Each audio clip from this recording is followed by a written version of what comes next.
अस्सलाम वालेकुम। अगर आप देसी यानी लोकल मेड यूपीएस जो कि घोटकी मेड यूपीएस होता है वो यूज कर रहे हैं और उसके साथ आपने पहले नॉर्मल बैटरी यूज की थी और बहुत अच्छी परफॉर्मेंस मिल रही थी उसकी, आपको जो बैकअप टाइम था वो बहुत अच्छा था, लेकिन जब से आपने ट्यूबुलर बैटरी अटैच की है आपको बैकअप नहीं मिल रहा, उसकी ग्रेविटी पूरी नहीं हो रही और उसकी चार्जिंग जो है वो सही नहीं है। क्योंकि जब आप उसको एक्सटर्नली चार्ज करवा कर लेके आते हैं, ग्रेविटी पूरी करवा कर अटैच करते हैं, तो 1 या 2 दिन के बाद उसकी ग्रेविटी फिर से लो हो जाती है। तो इसका मतलब यही है कि आपका जो देसी यूपीएस है वो सही तरीके से ट्यूबुलर बैटरी को चार्ज नहीं कर पाता। तो आज की वीडियो में हम ये देखते हैं कि क्यों नहीं चार्ज कर पाता, उसकी मेन रीजन क्या है, आपको बैटरी बैकअप क्यों नहीं मिलता। अगर आपको बैटरी बैकअप चाहिए देसी यूपीएस के साथ तो उसके लिए आपको क्या कुछ करना पड़ेगा। किसी भी बैटरी को चार्ज करवाने के लिए 3 फैक्टर मोस्ट इंपॉर्टेंट है। सबसे पहला जो फैक्टर है वो है जी उसके एम्पेयर्स, कि जिस बैटरी को आप चार्ज करवा रहे हैं और जो चार्जिंग सोर्स है आपका वो कितने एम्पेयर से आपकी बैटरी को चार्ज करवा रहा है। अगर आप कम एम्पेयर से चार्ज करवा रहे हैं तो फिर भी आपकी बैटरी प्रॉपर चार्ज नहीं होगी, वो देर से चार्ज होगी, वो होगी जरूर लेकिन वो काफी टाइम लेगी चार्जिंग पे, उसका टाइम बहुत ज्यादा होगा और चार्जिंग सारा दिन चलती रहेगी लेकिन शाम को बैकअप कम मिलेगा। एक तो ये फैक्टर हो गया एम्पेयर्स का। लेकिन जो मोस्ट कॉमन फैक्टर है जिसकी वजह से सब को ज्यादा मसाइल आ रहे हैं वो भी खास तौर पे ट्यूबुलर बैटरी के साथ या फिर किसी हद तक डीप साइकिल बैटरी के साथ भी, लेकिन ट्यूबुलर बैटरी के साथ देखा गया है सबसे ज्यादा जो मसला आ रहा है वो है इसके बल्क चार्जिंग वोल्टेज का। अब आप सोच रहे होंगे ये टर्म जो है ये तो इन्वर्टर्स में यूज होती है, सोलर इन्वर्टर्स में यूज होती है, वहां पर डिस्कस की जाती है और वहीं पर इसकी सेटिंग पाई जाती है। तो जो हमारा देसी यूपीएस है इसके अंदर ये बल्क चार्जिंग वोल्टेज कहां से आ गई, ये क्या चीज है। तो इसके लिए सबसे पहले आपको समझना पड़ेगा बल्क चार्जिंग वोल्टेज किसे कहते हैं। बल्क चार्जिंग वोल्टेज वो वोल्टेज होते हैं जो आपका चार्जिंग सोर्स प्रोवाइड कर रहा है आपकी बैटरी को चार्ज करवाने के लिए, यानी कि कितने वोल्टेज से आप बैटरी को चार्ज करवा रहे हैं। वो जो चार्जिंग वोल्टेज हैं वही आपके बल्क चार्जिंग वोल्टेज कहलाते हैं, जो कि आपको किसी भी यूपीएस की आउटपुट के ऊपर जो प्लस माइनस की उसकी वायर्स होती हैं, जो बैटरी केबल्स होती हैं उसके ऊपर वो आपका यूपीएस वो प्रोवाइड कर रहा होता है, वो आपके बल्क चार्जिंग वोल्टेज होते हैं। अब किसी भी देसी इन्वर्टर में या देसी यूपीएस जो भी होते हैं उनके अंदर ये सेटिंग नहीं पाई जाती, कहीं पर भी आप इसको चेंज नहीं कर सकते। तो सबसे बड़ा मसला यही है कि जब भी आप इस यूपीएस को किसी भी ट्यूबुलर बैटरी के साथ अटैच करते हैं तो उसके चार्जिंग वोल्टेज पूरे नहीं होते और ना ही आपके यूपीएस या फिर जो भी आपका इन्वर्टर या जो देसी यूपीएस है उसके अंदर कोई भी ऐसी सेटिंग मौजूद नहीं है जहां से आप इन चार्जिंग वोल्टेज को इंक्रीज कर सकें। तो इसको इंक्रीज करने का क्या तरीकाकार है वो भी इंक्रीज हो जाते हैं, वो मैं आपको आज की इस वीडियो में बता देता हूं। इसके अलावा जो तीसरा फैक्टर है वो है फ्लोट चार्जिंग वोल्टेज का। ये वो वोल्टेज होते हैं जिसके ऊपर आपने बैटरी को कट ऑफ करवाना होता है। ये बैटरी का कट ऑफ पॉइंट होता है, यानी कि कितने परसेंट आपने बैटरी चार्ज करवानी है उसके बाद इसको कट ऑफ हो जाना चाहिए, चार्जिंग स्टॉप हो जानी चाहिए। ये देसी यूपीएस के अंदर पाई जाती है। अब इस वेरिएबल को जब भी आप चेंज करेंगे तो इसकी वैल्यू कम या ज्यादा कर सकते हैं आप, लेकिन फिर भी आपको रिजल्ट नहीं मिलेगा। आपकी ट्यूबुलर बैटरी मुकम्मल चार्ज नहीं होगी, थोड़ा सा फर्क जरूर इससे पड़ता है लेकिन कंप्लीट चार्ज नहीं होती जब तक आपके बल्क चार्जिंग वोल्टेज कंप्लीट नहीं होते। जब तक आप किसी ट्यूबुलर बैटरी को उसके पूरे बल्क चार्जिंग वोल्टेज प्रोवाइड नहीं करते तब तक उसने कभी भी चार्ज नहीं होना। अब अगर आपके पास कोई ऐसा इन्वर्टर या यूपीएस है जिसमें एम्पेयर्स बहुत ज्यादा हैं, जिसमें फ्लोट चार्जिंग वोल्टेज की लिमिट बहुत ज्यादा है, वहां से उसको मैक्सिमम एम्पेयर पे कर देते हैं आप और उसकी मैक्सिमम कट ऑफ पे कर देते हैं, लेकिन उसके बल्क चार्जिंग वोल्टेज बहुत कम है, तो आपका जो इन्वर्टर या यूपीएस वो कभी भी उस बैटरी को मुकम्मल चार्ज नहीं करेगा, खास तौर पे ट्यूबुलर बैटरी को तो कभी भी पूरा चार्ज नहीं करेगा जब तक उसके बल्क चार्जिंग वोल्टेज पूरे नहीं होते। आपने अक्सर देसी यूपीएस के अंदर देखा होगा कि किसी में छोटा ट्रांसफार्मर पाया जाता है और किसी में बड़ा पाया जाता है, और इस ट्रांसफार्मर में एक प्राइमरी वाइंडिंग होती है और एक सेकेंडरी वाइंडिंग होती है। इस ट्रांसफार्मर की जो प्राइमरी वाइंडिंग होती है वो 220 वोल्टेज के ऊपर इसको रिवाइंड किया होता है, और जो उसकी सेकेंडरी वाइंडिंग होती है वो उसको किसी मोटी तार से वाइंड किया जाता है जो कि लो वोल्टेज के लिए होती है। ये ट्रांसफार्मर जो होता है इसमें जो प्राइमरी वाइंडिंग होती है उसमें 2 लूप्स निकाली जाती हैं। इसमें एक जो लूप है वो 240 वोल्ट या 250 वोल्टेज के ऊपर निकाली जाती है, जिसके जरिए इसने आपको करंट प्रोवाइड करना है उस टाइम जब आप इसको बैटरी से ड्राइव कर रहे हैं और बैटरी से आप 12 वोल्ट या 24 वोल्ट डीसी इनपुट लेकर आगे 220 प्रोड्यूस करना चाहते हैं। तो जो आपकी 240 वोल्ट की वाइंडिंग है वहां से आपको वहां पे 240 या 250 वोल्टेज भी आपका यूपीएस जो प्रोवाइड कर रहा होता है। इसमें एक लूप वहां पे भी निकाली जाती है, 240 से पहले निकाली जाती है, जो कि आमतौर पे 200 या फिर 210 वोल्ट के ऊपर निकाली जाती है, या फिर उसको ओरिजिनली जो निकाला जाता है वो 220 वोल्ट के ऊपर निकाला जाता है। तो वहां पर निकालने का मकसद ये है कि यहां से हमने एक फेज देना है जिसने चार्जिंग करवानी है। जिस टाइम आपका इन्वर्टर वापडा से चल रहा होता है तो आपकी जो रिलेज हैं वो इस लूप के थ्रू आपके बैटरी को चार्ज करवा रही होती हैं। वापडा से इनपुट लेकर वापडा से 220 की इनपुट आनी है इस पॉइंट पे, और आपको आउटपुट में 12 वोल्ट या 24 वोल्ट जितनी भी आपके ट्रांसफार्मर की कैपेसिटी है उस रेशियो से आपको वोल्टेज मिलेंगे। जब आपका ये देसी यूपीएस बैटरी से चल रहा होता है उस टाइम ये 12 वोल्ट इनपुट से ले रहा होता है और आगे 220 या 240 वोल्टेज प्रोवाइड कर रहा होता है। लेकिन जब ये वापडा से चल रहा होता है तब ये आउटपुट के ऊपर आपको डीसी 12 या 13 वोल्ट प्रोवाइड कर रहा होता है। अब अगर 12 वोल्ट आपका यूपीएस आपको प्रोवाइड करेगा तो कोई भी बैटरी इसके साथ लगाएं वो पूरी चार्ज कभी भी नहीं होगी।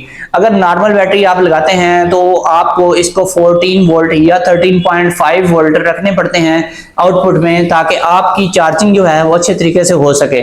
तो इसी तरीके से अगर आपने इसके साथ ट्यूबुलर बैटरी लगाई है तो फिर आपको 0.5 या 0.6 वोल्ट ज्यादा रखने पड़ते हैं। आपको तकरीबन 14.6 वोल्ट चाहिए ताकि आपकी ट्यूबुलर बैटरी इजीली चार्ज हो सके, अगर आपका सिंगल बैटरी वाला सिस्टम है।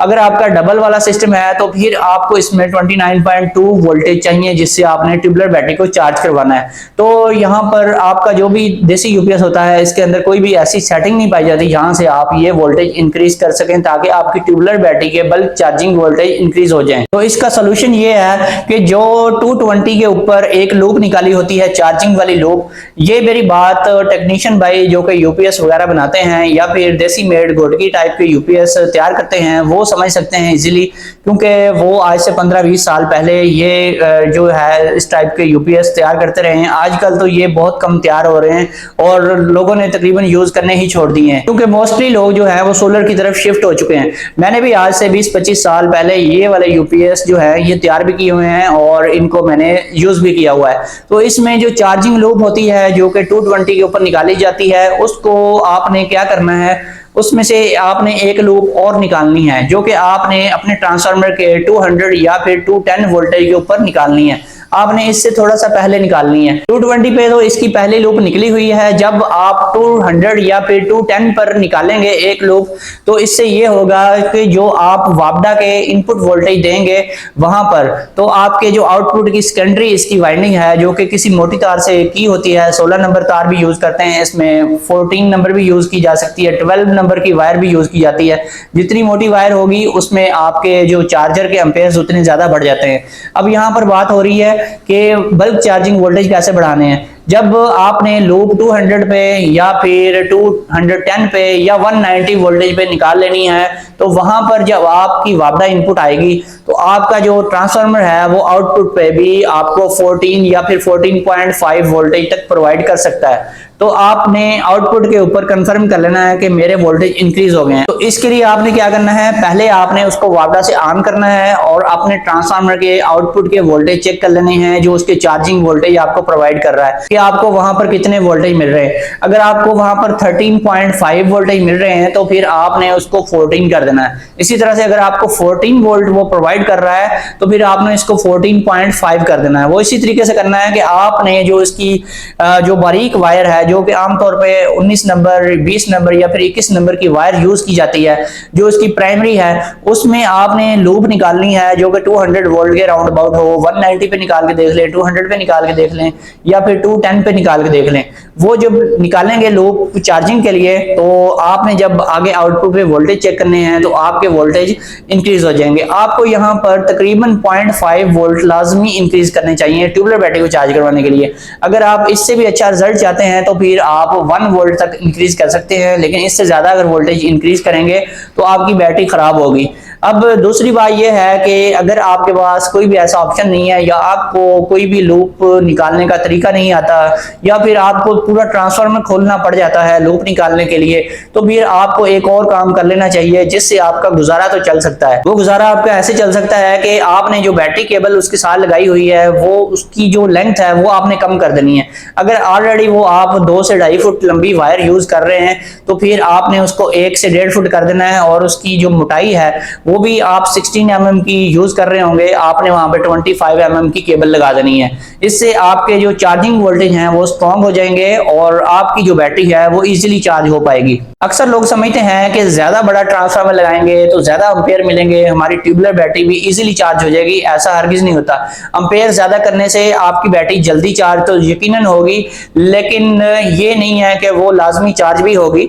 लाजमी चार्ज तब होगी जब आपके बल्क चार्जिंग वोल्टेज पूरे होंगे। जब आपके बल्क चार्जिंग वोल्टेज ही पूरे नहीं है, जितना बड़ा मर्जी आप पीछे ट्रांसफार्मर लगा दें और आपकी बैटरी ने चार्ज नहीं होना। जब तक उसको पूरे वोल्टेज नहीं मिलते उसने चार्ज नहीं होना। आप जो मर्जी कर लें, चाहे उसके एम्पेयर बढ़ा लें, चाहे उसका कट ऑफ पॉइंट इंक्रीज कर लें, फिर भी उसने चार्ज नहीं होना। इस लोकल यूपीएस को अगर आप 10 एम्पेयर से भी बैटरी आप चार्ज करवाते हैं, आपके पास ट्यूबुलर बैटरी है, उसको अगर 10 एम्पेयर से भी अगर आप चार्ज करवाते हैं और आपके बल्क चार्जिंग वोल्टेज पूरे हैं, तो फिर भी वो चार्ज हो सकती है। लाजमी नहीं है कि ज्यादा एम्पेयर से ही वो चार्ज होगी। एम्पेयर ज्यादा करने से वो चार्ज नहीं होगी।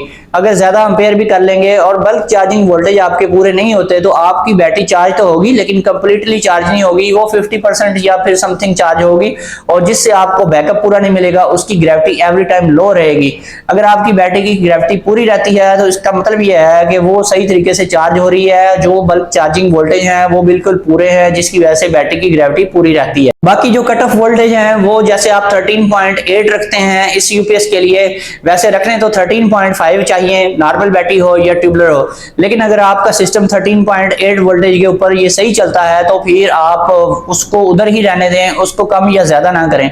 उसको ज्यादा करेंगे तो आपकी बैटरी खराब भी हो सकती है। ओवर चार्जिंग की वजह से एवरी टाइम वो चार्जिंग पे ही आपका यूपीएस रहेगा, और आपकी बैटरी मुकम्मल चार्ज फिर भी नहीं होगी जब तक आपने बल्क चार्जिंग वोल्टेज इसके इंक्रीज नहीं करने, उसने चार्ज नहीं होना। इसके अलावा आप अपने देसी यूपीएस के साथ एक छोटा सा स्विच भी लगा सकते हैं, जो कि 2 वे स्विच होता है, जो कि आपके हाई लो वोल्टेज का सिलेक्टर के तौर पर काम करेगा। ये 2 वे स्विच होता है। इसको हाई एक साइड पे हाई रखते हैं और दूसरी साइड पे लो रखते हैं। ठीक है, इसको आपने 2 वे स्विच को यूज करना है। जैसा कि मैंने आपको बताया, जो चार्जिंग लूप होती है किसी भी ट्रांसफार्मर की, वो आपने निकालनी है। 2 लूप्स निकालनी है। एक तो जो उसमें जनरली निकली होती है 220 वोल्टेज के ऊपर, वो होगी आपकी लो वोल्टेज की लूप, और जो आपने दूसरी निकालनी है वो उससे पहले निकालनी है आपने 190 वोल्ट के ऊपर या फिर 200 वोल्ट के ऊपर। तो वो जब आप निकालेंगे और ये स्विच आप लगा देंगे, तो इस सिलेक्टर स्विच की मदद से आप उसको जब लो पे रखेंगे तो फिर आपकी जो नॉर्मल बैटरी है वो चार्ज हो पाएगी। जब इसको आप हाई पे रखेंगे तो आपकी ट्यूबुलर बैटरी भी इजीली चार्ज हो पाएगी। इस तरह से आप किसी भी टाइप की बैटरी को इस यूपीएस के साथ चार्ज करवा सकते हैं। जो लोग कहते हैं कि ट्यूबुलर बैटरी इस यूपीएस के साथ नाकाम है, वो इस तरीके से अगर काम करते हैं तो इनकी ट्यूबुलर बैटरी बिल्कुल सही तरीके से काम कर सकती है। उसकी ग्रेविटी भी पूरी हो सकती है और आपको बैकअप भी बहुत अच्छा मिल सकता है।